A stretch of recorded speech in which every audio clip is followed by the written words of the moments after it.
mengasihimu,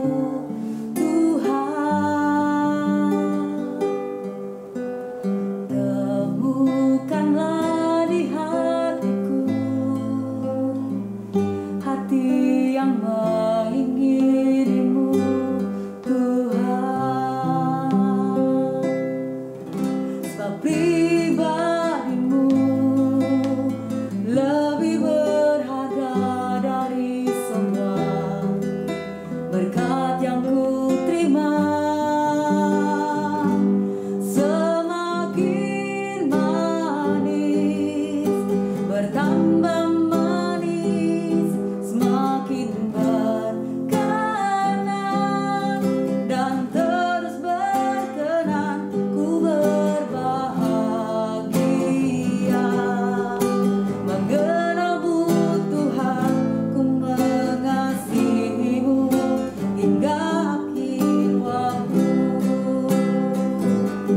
Semakin manis, bertambah manis, semakin berkenan dan terus berkenan, ku berbahagia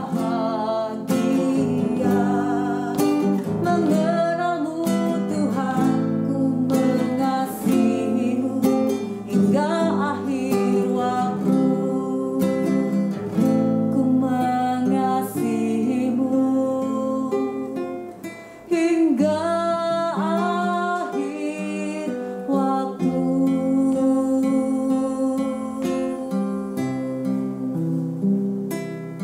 Haleluya. Selamat pagi Bapak Ibu yang diberkati oleh Tuhan Yesus. Senang sekali pagi hari ini kita kembali boleh berjumpa dalam program sarapan. Mari kita mau sarapan bareng-bareng pagi hari ini. Tentu saja sarapan rohani, yaitu kebenaran firman Tuhan yang akan memberikan kekuatan bagi jiwa dan roh kita. Puji Tuhan. Tema sarapan minggu ini adalah tentang hati. Apa sih hati itu? Saya coba-coba buka dalam kamus. Ternyata di sana dikatakan bahwa hati adalah sesuatu dalam tubuh manusia yang dianggap tempat menyimpan segala perasaan dan pengertian. Jadi saudara, kalau kita marah, kita bahagia, itu tersimpannya di hati. Kita suka atau tidak suka sama seseorang, itu pun juga tersimpannya di hati. Kita benci, kita cinta pada seseorang, itu juga tersimpannya di hati. Dikatakan juga bahwa hati adalah tempat menyimpan pengertian. Kita bisa menilai orang itu baik atau orang itu tidak baik, itu tergantung bagaimana respon hati kita.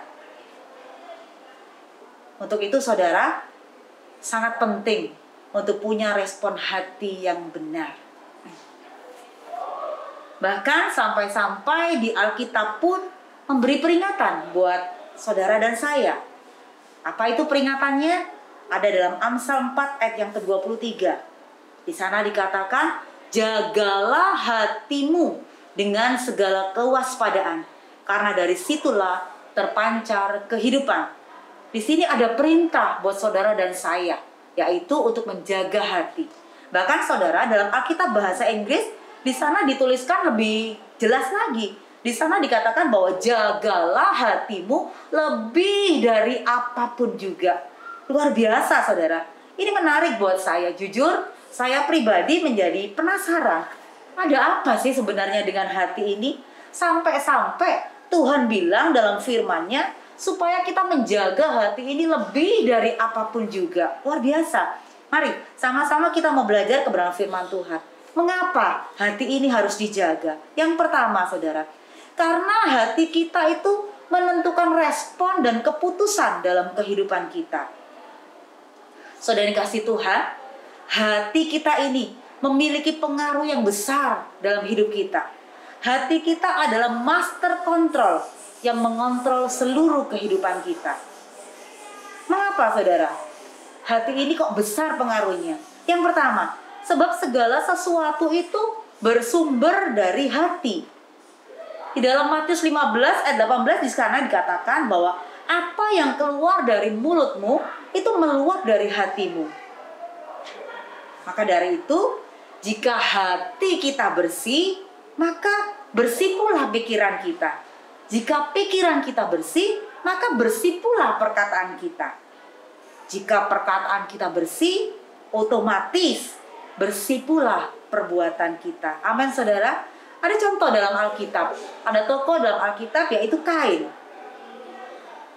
Hanya karena persembahan Kain tidak diindahkan oleh Tuhan, sementara persembahan adiknya Habel itu diterima oleh Tuhan. Apa yang terjadi, saudara? Dalam hati Kain mulai timbul panas hati. Terus melahirkan iri hati. Mulai timbul rasa benci, rasa tidak suka kepada adiknya. Mulai merancangkan untuk melakukan kejahatan. Sampai akhirnya Habel pun dibunuh oleh Kain, saudara. Hati-hati, saudara. Hati-hati dengan hati. Yang kedua, saudara. Mengapa hati ini kok pengaruhnya besar? Karena baik buruknya seseorang itu bisa ditentukan oleh hatinya. Kita baca dalam Amsal 27 ayat yang ke-19. Amsal pasalnya yang ke-27 ayat 19. Seperti air mencerminkan wajah, demikianlah hati manusia mencerminkan manusia itu. Saudara yang kasih Tuhan, orang, anak-anak Tuhan yang perbendaharaan hatinya selalu dipenuhi oleh firman Tuhan, itu pasti, saudara, terrefleksi di dalam perkataan dan perbuatannya. Si Tuhan. Poin yang kedua, mengapa hati harus dijaga? Karena, saudara, hati ini rentan dan mudah sekali untuk berubah. Ada contoh dalam Alkitab, yaitu Raja Uzia. Kalau saudara baca kisahnya, Raja Uzia ini adalah seorang raja yang begitu diberkati oleh Tuhan. Semua yang dilakukannya Tuhan buat berhasil. Tadinya Raja Uzia ini adalah seorang yang begitu rendah hati. Dia mendapatkan peninggian dari Tuhan. Singkat cerita, apa yang terjadi? Lama-lama mulai muncul rasa sombong, rasa tinggi hati, dan dia mulai berubah setia kepada Tuhan. Sehingga Tuhan tidak lagi berkenan atas hidup Raja Uzia. Hati-hati dengan hati, dia gampang sekali berubah. Saudara kasih Tuhan, semua itu dimulai dari hati. Ketika hati mulai bermasalah, ketika hati mulai timbul sampah-sampah yang mengotori hati ini, ada tinggi hati, panas hati, iri hati, sakit hati, benci, kepahitan, ujung-ujungnya, saudara, itu semua bisa menimbulkan kejahatan atau dosa. Tapi sebaliknya, ketika respon hati kita benar, hati kita bersih, kita terus hidup berpadanan dengan kebenaran firman Tuhan, pasti, saudara, ujung-ujungnya yang terrefleksi dari hidup saudara dan saya adalah perbuatan-perbuatan kasih. Mari, saudara, buang semua sampah-sampah yang bisa mengotori hati ini. Mari minta sama Tuhan setiap hari, setiap saat. Ujilah hatiku, Tuhan, selidiki aku, perbaharui hatiku setiap hari. Si Tuhan. Poin yang ketiga, saudara, mengapa hati harus dijaga? Karena hati menentukan perkenanan dan peninggian dari Tuhan. Saudara dikasih Tuhan, naik dan turunnya kepercayaan Tuhan terhadap seseorang itu sangat-sangat ditentukan oleh kualitas hatinya di hadapan Tuhan. Ada contoh, saudara, Saul. Saul awalnya adalah seseorang yang dikenan dan dipilih oleh Tuhan. Tapi apa yang terjadi? Di dalam perjalanannya, Saul mulai berubah hatinya. Akibatnya apa, saudara? Perkenanan Tuhan tidak ada lagi atas Saul. Tuhan kemudian memilih Daud untuk menggantikan Saul menjadi raja. Mari, saudara, pastikan hatimu beres di hadapan Tuhan, supaya pikiran kita, perkataan, dan perbuatan kita benar-benar dan berkenan kepada Tuhan.